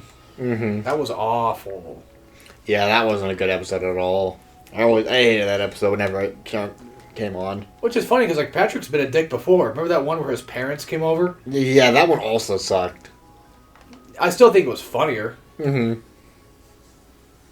I have a brain, see? That must be actual size. It's like a picture of it. Yeah. But the only reason that one sucked is because it didn't really suck for me. It was just more like, he was a dick. It was a little uncomfortable with him being a dick. It still had good jokes, but I did kind of feel bad for SpongeBob. Because they make you feel bad for SpongeBob a lot. I'm trying to think of the one that really got me, though. There's that April Fool's episode. That's the one, I think. Yeah, that's the one. Like, it wasn't even funny. It was just actually genuinely sad. Yeah. Like, he really... Like, SpongeBob was just trying to have a good bit of fun. This is back when SpongeBob had emotion where, like... It was... Like, not every character was flanderized. Like, Squidward in the new stuff is just like, I'm a dick. Fuck you, SpongeBob. But, like, back then, it's like... he would do something dickish to SpongeBob. Be like, ha, ha. And then all of a sudden he'd be like, wait, I feel kind of bad. Mm-hmm. And then he would fix it. The April Fool's episode is that. Yeah. Like, he was an actual fucking character. Patrick's the same way. Like, Patrick was a dumbass idiot, but, like, he had his moments of being funny and smart. He wasn't just the idiot character. Mm-hmm. He was more than that. SpongeBob wasn't just the idiot character. SpongeBob was the happy-go-lucky idiot type, but he still had his moments of, like, you know, like when he fought, what was it, King Triton or whatever in the cook-off. Mm-hmm. Like, you know, those were good moments for SpongeBob that just went over. He was just doing what he does best, what he loves, and you rooted for him. It's really nice. And Plankton didn't just have to be the evil character that always wants the secret formula. Yeah, he had other things going on as well. You know, he had that one moment with, where he actually genuinely became friends with SpongeBob for a bit. In the fun episode. Mm-hmm. That was a good episode. Yeah.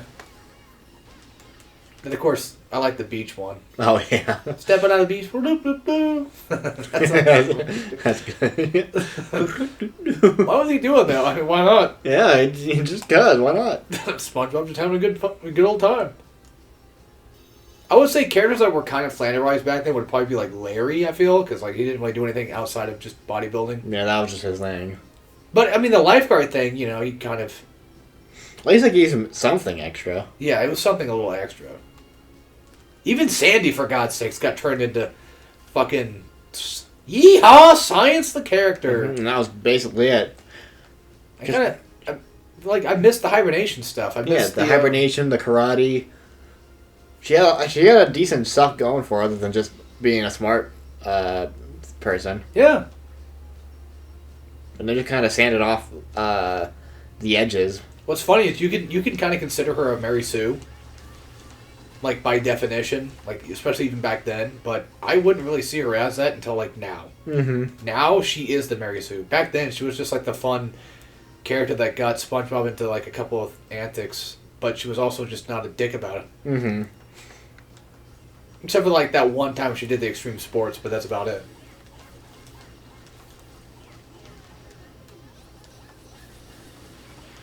Because, like, she works as, like, as an extra friend that had a different relationship with SpongeBob compared to Patrick. Because with Patrick, like, those two would be stupid together. While it's like those two had a common interest and they would just do that together. Actually, yeah. They didn't have to hang out all the time. Because like they didn't have exactly similar personalities, but they had a very common interest that they were able to bond over. Because they're both into karate. So they would like hang out and get names together because of that, which is nice. And even if Squidward didn't really like SpongeBob and Patrick, it's not because he hated them. It's just more so like it's just more so he values his piece and he gets annoyed usually with their antics. Yeah, because he's not trying to be a totally hateful guy all the time. It's just he's just a dated adult who wants his peace. He just wants his peace and quiet, but he can't handle the excitement that those two bring. Which I don't blame him to an extent because I'm sure it would get fucking annoying having that fucking alarm clock going off every day. Yeah. That would grate on you after a while. Oh, 18 hours! Yeah.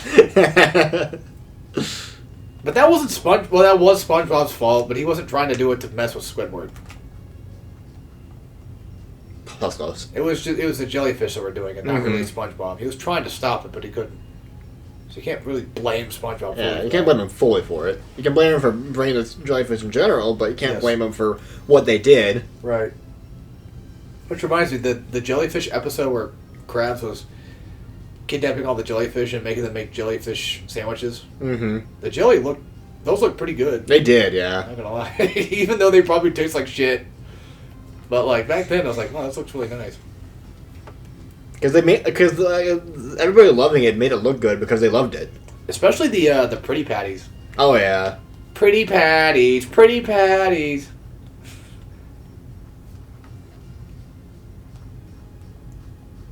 And then that one guy was like laughing at his colored patties. Oh yeah. Wait, is that one purple? Purple is my favorite color. Oh yeah, that's right. I have to go back up.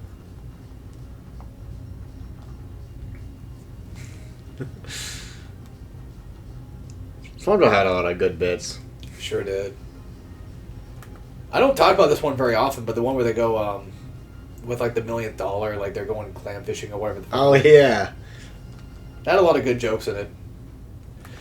When the giant clam was trying to attack and they had that orchestra. Yeah. Stop playing! Yeah. He's like, stop playing that orchestra. You're leading him right to us. Of course, I could never forget about the Flying Dutchman's first episode, Shanghai. Oh, that's a go on. I especially love the fact that they anchored. Like, it drops anchor, not just Like, it drops anchor, like, I think on the ground first, but then lands straight in Squidward's house. Yeah. Or whatever it was. Yeah. Or was it maybe SpongeBob's house first, and then it just slams right into Squidward's? Mm-hmm. Just because. Just because, yeah. See, Squidward and Eustace were, like, the type of character that, like...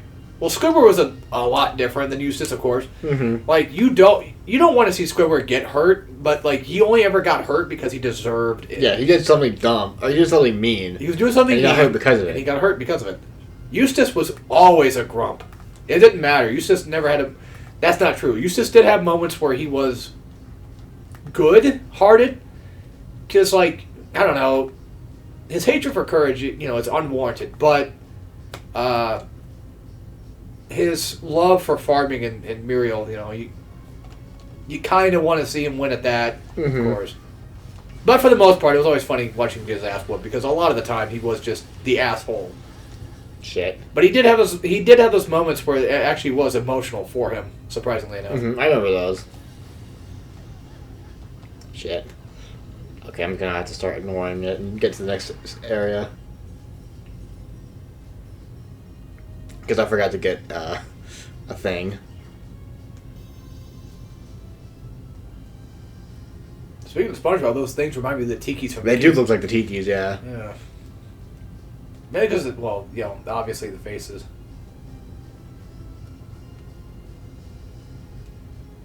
Oh, I was going to say, like, does it matter which one goes? And I just realized, yes, it does, because it pours out the water. Mm-hmm.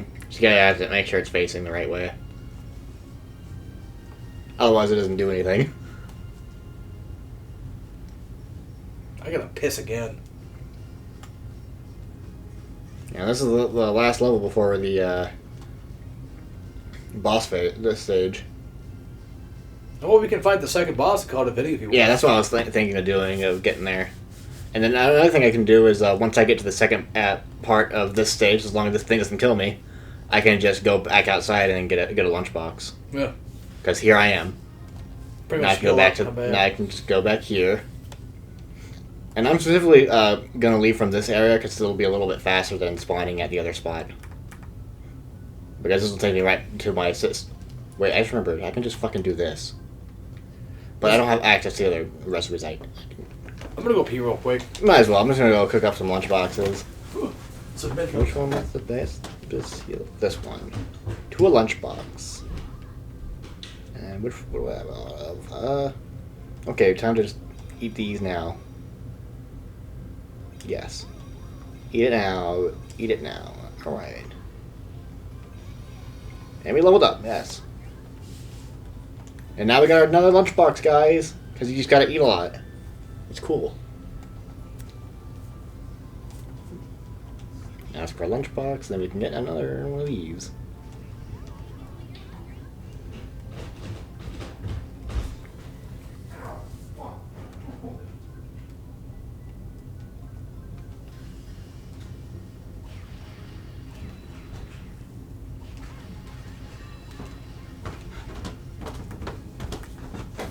I just pinched the head of my dick while trying to Ooh, that's not fun. zip my pants back up. I always hate that. Ow. It's either your dick itself or your pubes getting got in your zipper. That always is never fun either. Yeah, that's painful shit. I also, while you're gone, I got access to my second lunchbox. Now we have 2 healing items. Sweet. Also, while I was up there, I was thinking about Mr. Krabs being considered a bad guy, but also getting his comeuppance. But then it made me think about one of my favorite Mr. Krabs episodes, which he's not really there, but the when they're cleaning his house. Oh yeah. Or they're painting his house. They're painting his house, and they're like, "Don't get anything on me first dollar." And then they do. Mm-hmm. And then it's like, "Don't worry, we have the technology." Do you remember the vending machine bit? I do. Patrick, no! No, Patrick, no, wait, no. Wait, Patrick, grab it, no, no, Patrick, no. Wait, Patrick, it's back, no. You want a bite? Of course, Mr. Krabs would have a vending machine in his house. Why wouldn't he? Would. Because of course you try. It's like any snacks he's offering, he's gonna have you pay for. Yep.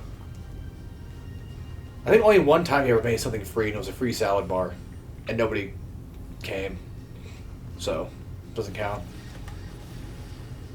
Yeah, I love my favorite joke of that, of course, is still the one where Mr. Krabs comes back and sees the paint on the dollar. Did you get paint on the first dollar? We're sorry, Mr. Krabs. And did you draw on it with crown? What if I buy it? Yeah, I thought he might buy it.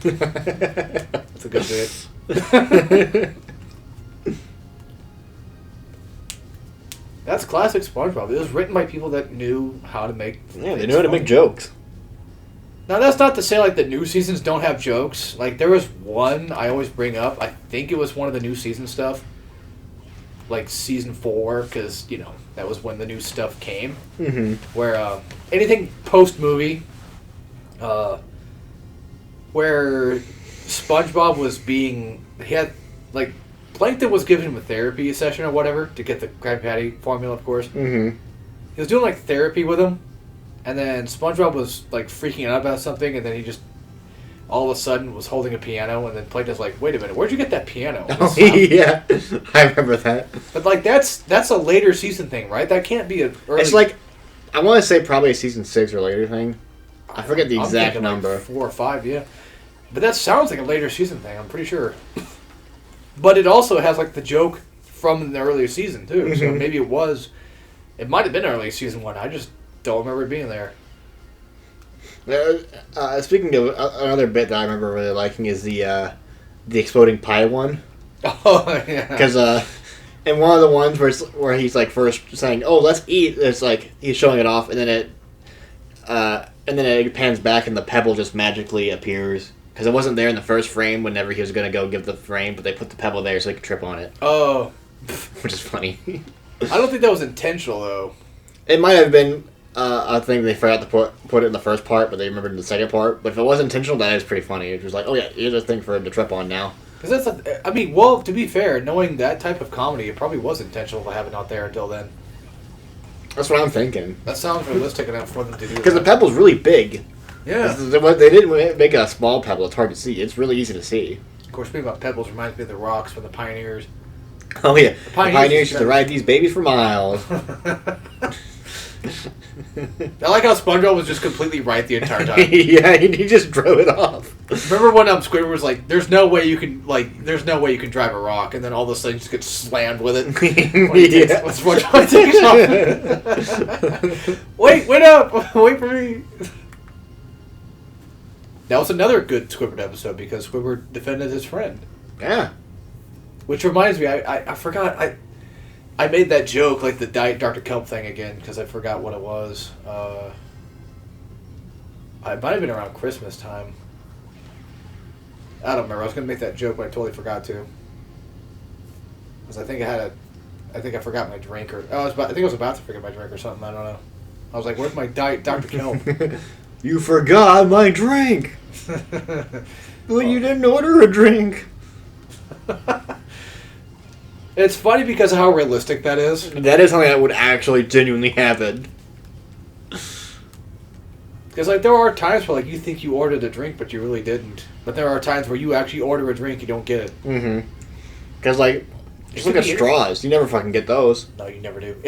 The thing is, it makes me wonder, like, who actually was in the wrong? Like, well, obviously we know who, but, like, who was correct in terms of, like, you know, was the guy that... Did he actually order a Diet Dr. Kelp? You know? Mm-hmm. Because, like, if it was a phone order, maybe, like... I don't know. Maybe they forgot to take down the order. I don't know. We'll never know.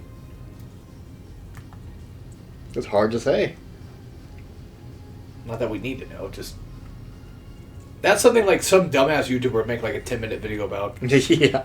Which reminds me, because I saw this really interesting comment today talking about a video that was just basically worthless as well. I saw a video that had the Metal Mario box from 64, the one on Thwomp's Fortress, that was like, why is this... I thought the video was talking about, like, why is the metal box here? What's its purpose? Which obviously would be the Thwomps. Mm-hmm. So I thought, like, oh, maybe it's an interesting video talking about, like, some hidden things about it. I find out halfway through, it's called the most useless Mario power-up. I don't know how I didn't see the title. Don't ask me. I wasn't paying attention. It happens sometimes. I wasn't paying attention. Somebody made a fucking comment, like a paragraph comment, talking about, like, this right here is the epitome of the worst fucking type of YouTube videos known to man. You've wasted pretty much everybody's time. It just like went on for like a good paragraph, just basically, you know, really laying it into this guy for making a really piece of shit, like dumbass YouTube video that's just going to set back humanity. Which, you know, I was like, yeah, I kind of agree with that because that's just how this is. To be fair, his comment was very Reddit orientated, if you catch my drift. Yeah. But Reddit wording. I wouldn't say, yeah, it was. But I wouldn't say it was really wrong though. I think that guy deserves every little bit of lashing he gets. It's a completely fucking useless video that no one in their right mind would care about, except for the one guy that just wants views. And that's really about it. Okay, hold on. But is it really useless if YouTube is for everybody? YouTube is all about you. It's about the things you make, correct? Pretty much. I mean, just look at Super Mario Logan. I'm just kidding. Yeah. That was some good shit back in the day. I was more of a Super Mario Brothers guy. I was a bit of both, because I think my Super Mario Logan came out a little bit after we kind of stopped caring about Stupid Mario Bros. I would assume so. I don't even remember when I stopped watching Stupid Mario Brothers. I think it was around the time when the Star Wars shit started getting introduced. When they started having like lightsabers and like Dark Mario was a thing, I think. By the way, she's cute as hell. Oh yeah, she's nice. There's some cute designs in this game. Yeah, I would say it's probably the Dark Mario shit that started happening, or whatever it was called, the Shadow Mario, whatever. Because that was the point where they're like, you know what? It's no longer funny. Now we have this intense story to tell. But it's funny because it's ironic. Yeah, it's ironic. That's where the fun comes from. Totally. It's not funny anymore. That was what made it fun. Yeah. I don't talk about it very often, but remember Make Me Bad? I remember the name, but I always forget what he does. He was the homosexual ghost. Like college students that were hanging out with each other, and then one of the videos was like, oh, there's a homosexual ghost. Yeah. And the guy would come in, he's like, I want some cookies and dick. Oh, yeah. And then he'd be like, Carl, wake up! That's it! No more fruit punch before bed!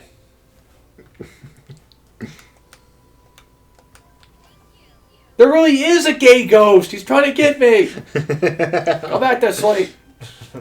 There's no such thing.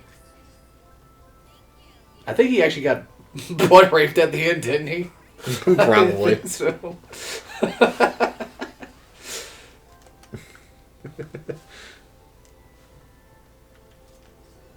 I've been dead for centuries, and I really want to suck some cock. Oh, yeah. Or something like that. Yeah. Alright, boss time. And don't worry, folks. We're gay as hell. We can talk about this all We can the talk way. about cock as much as we want. As much as we want. We also like the opposite of cock as well. The balls. Mm-hmm. The vaginas. Yeah. If you draw a cock without the balls, you're basically drawing an angel without its wings. Fair. Anyways, I like this boss a lot. You're drawing a cat without its tail. Which can't happen. So you're supposed to break each one of those. Do they come back? They do whenever you miss. Wait.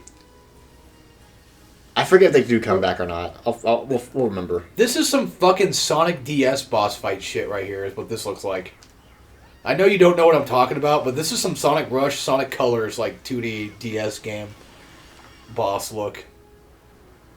You don't have to play those to find them. Yeah. When I first played this, I was stuck on this boss for a while because I didn't know what to do because you have to use the fairy attack to Well, I actually can tell damage. that, yeah. Because, I mean, whenever you're hitting with normal attacks, it says guard, so I'd assume by then you just use the fucking heavy attack. I just totally forgot that was a thing. So it took me forever until I remembered, oh yeah, I can do that.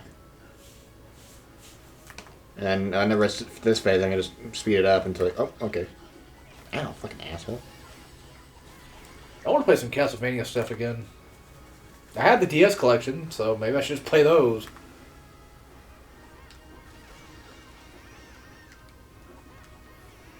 Dang it.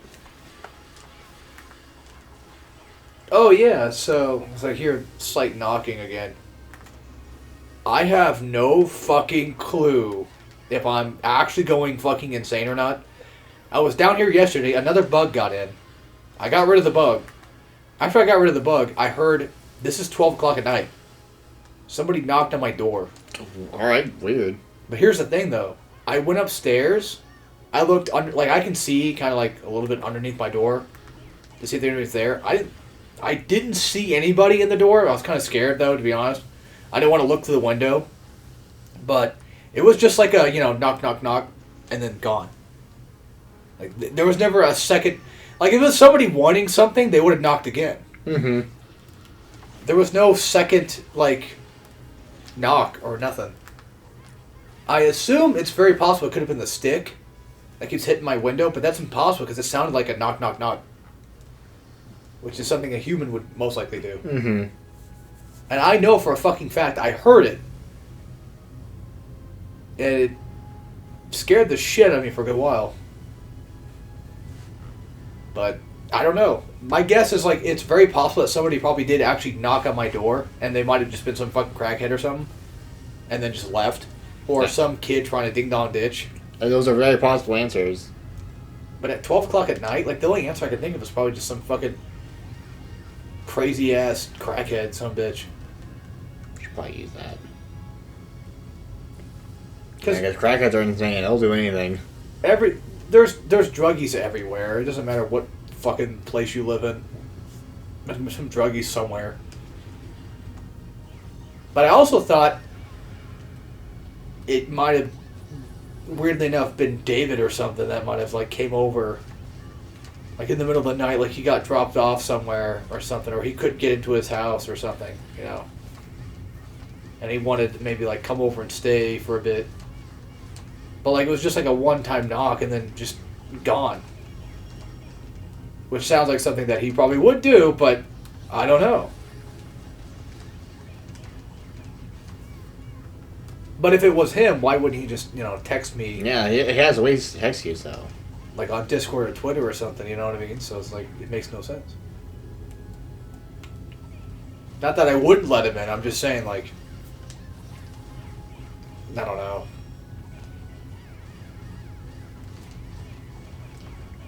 Oh, fuck. God damn it. Reminds me of the guy, that little thing that you're attacking reminded me of, what was his fucking name? Dragon or whatever it was from Metroid Dread. Oh, yeah. The water boss. I remember him. Metroid Dread is a fantastic game. I'm so glad it's good. I mean, I think, yeah, you have a copy. I do, yeah. I think David even bought a copy before. I hope so, because I really want to spread the Metroid Dread virus. I want people to actually like the game. Because it's a very good game. Like, I don't replay it as much as I used to when it first came out, but every once in a while, it's good fun. Takes you a few hours to get through it, it's got some cool cutscenes. Probably some of the coolest ones. The same as Mash with aura farming in that one. Oh my god, I know. Well, the funny thing is, Samus can just aura farm without even trying. Like, just seeing her in her suit is like aura farming to me. She's got a cool suit. She's got a really cool fucking suit.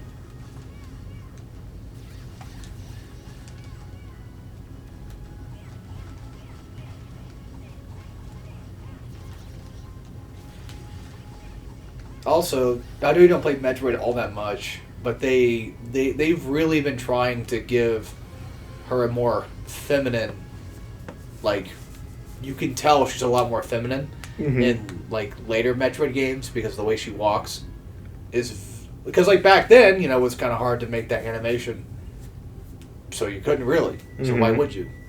But then, like, in, like, 3D games, like, especially, like, Other M, where her suit's more slick, you can see it, but like even watching her walk in Prime 4, she has a very feminine walk, and it's like, yeah, you could.